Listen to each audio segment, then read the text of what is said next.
You've heard people say that life imitates art.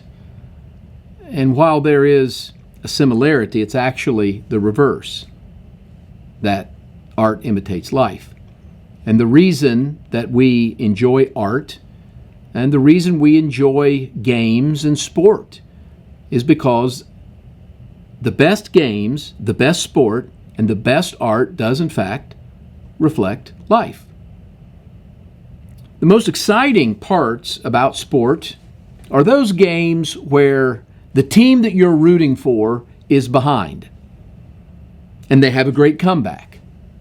In fact, ESPN will show the greatest comebacks in NFL history, then maybe the greatest comebacks in NBA history. Boy, there is something about being down and out with no hope, and then you come back and win. I remember the Kentucky Derby, was it last year or maybe 2 years ago, where the horse coming out of that final turn was so far back in the pack, no one even believed that that horse had any chance. And then coming down the home stretch, it was the most amazing thing. I actually watched that 2 or 3 times and got cold chills because there was no way that horse was supposed to win, right?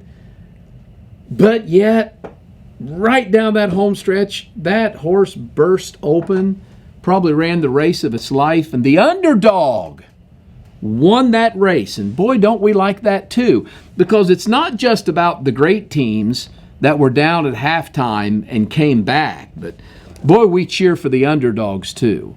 So that really aligns right with it, that when the teams come back, when it looks like that they're down and out, or when the underdog wins the most unlikely Super Bowl victory like Joe Namath and the Jets, those things become legendary. And why? Well, you might say, well, because it's unlikely, or you might just say, because it's exciting. But we see this, for instance, in film, where it looks like the bad guys are going to lose. It looks like the good guys are going to lose. It looks like the bad guys are going to win. I'm sitting here distracted by my set of Lord of the Rings here, the trilogy. And that's just sitting over here on my desk. And, well, why do we love those books and those movies? Because there's something in them that speaks to the greatest desires of the human heart. And it speaks to us about what happens in life.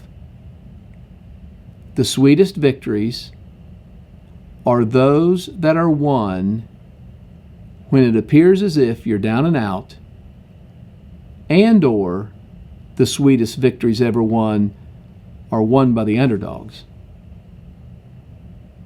And God's people are often underdogs.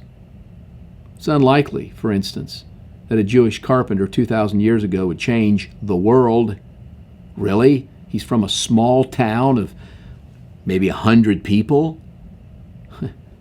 And here we are studying the Bible as Christians.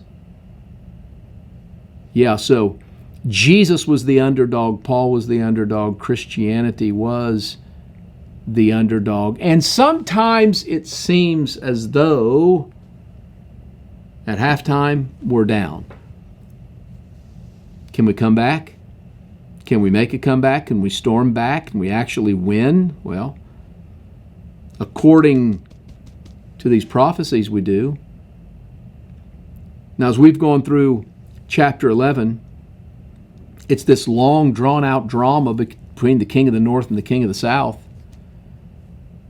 And while there's a lot of historical evidence that, in fact, it was Antiochus Epiphanes, Antiochus IV in the north, representing the Seleucidae, and the Ptolemies in the south. And even though those wars did happen and the conflict happened, Israel was caught in the middle. But you have to ask yourself this question when you read through chapter 11. Why so much of the book is given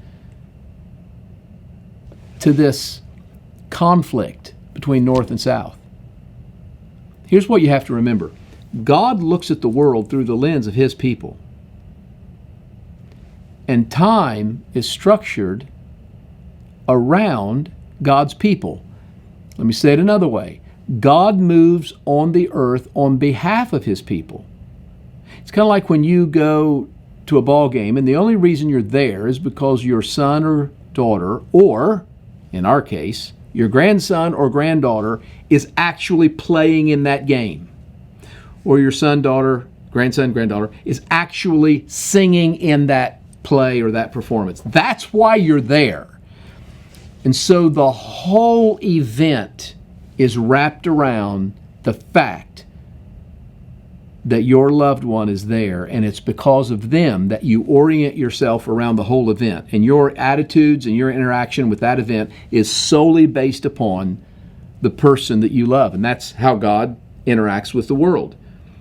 We believe that God is sovereign, and He interacts with society, interacts with nations, and He has a sovereign plan for history, but it is centered around and oriented around His people. And that's what we see here. The issue is not, who is the king of the north? The issue is not, I wonder who the king of the south is. And you can investigate that for years. And you can find bits and pieces that fit here and other bits and pieces that fit there. But if you do that, you're missing the point. The point is not about the king of the north or the king of the south. The point is not about the Seleucidae or the Ptolemies.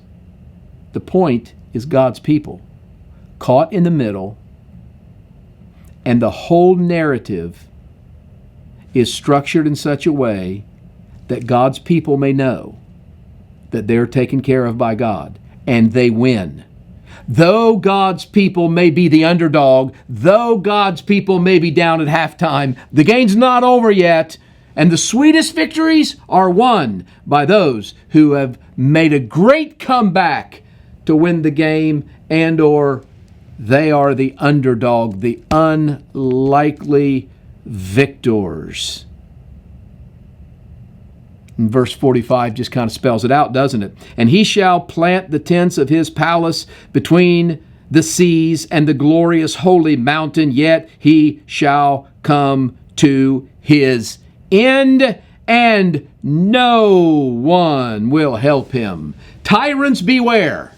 Despots beware. You are going to come down like every other horrible dictator that has ever lived on the face of the earth, because there is only one God. And whenever man exalts himself to the place of God to try to play ruler, to try to play the divine instrument upon a nation, or to be God or be divine with relation to the citizenry, they shall fall. And the people of God will win.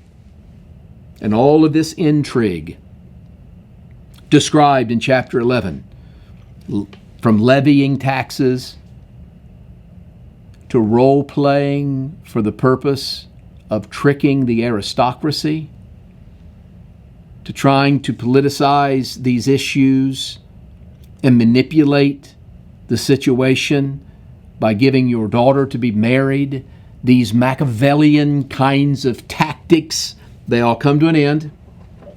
God's people win, and God is sovereign. He shall come to his end, and no one will help him. That's it. Why would the angel show Daniel all of this? Why? Because Daniel is worried. Daniel's upset. He's afraid. He hears bad news coming from Jerusalem. There are challengers trying to stop the building of the wall with Nehemiah. He sees what's going on around him. In this first month of Nisan, when all of this took place, and perhaps he's seeing a deterioration even around him of his own people and their dedication to God. But God comes through for him and lets him know that God has a plan, and God has a people, and God has power. Don't forget that today. God has a plan, God has his people, and God has power. And God will always have the last word.